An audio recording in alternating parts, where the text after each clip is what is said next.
In front of me is an LG Q60, and today I'll show you how to go through the setup process of the device. So to get started, once you power on the device for the first time, you'll be presented with this welcome screen. So number one, choose your language by tapping on the language right there.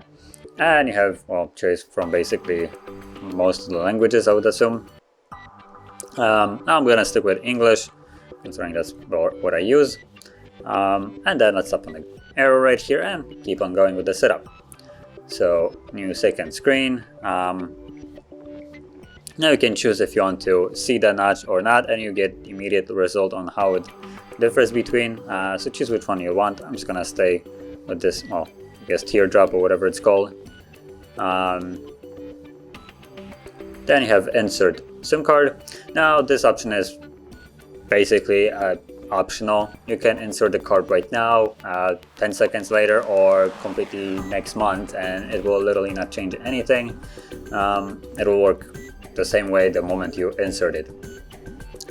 Then you have the connection to Wi-Fi.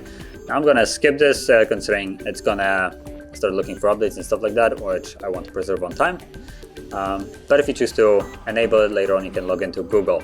And without SIM card and Wi-Fi, the only thing that will not be that you won't really get is the right here, the date and time being set automatically. The moment you put in either SIM card or connect to Wi-Fi, the time will be set automatically from the web.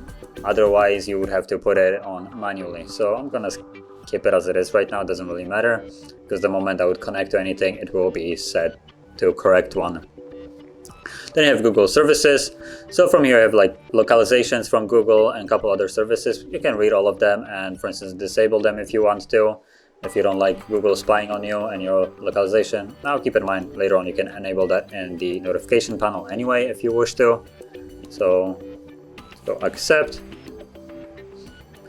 Secure your phone. Now here you can add a fingerprint or a PIN pattern or password, whichever one you choose, or both. So I'm just gonna use only this one, and I'm gonna stick with pattern as an example. Screen startup. Now this, I would say no thanks. What it does is when your device turns on, it will request, well, the pattern in my case, to turn on the device fully.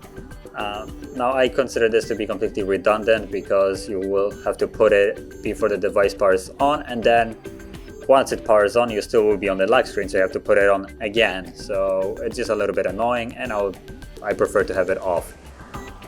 Okay, so from here, let's draw the pattern that I will use, and then redraw it once more and confirm it.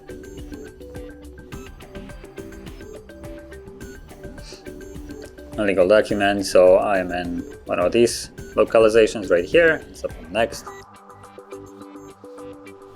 Again, more, agree to all, and more, and done. And you're done with the setup.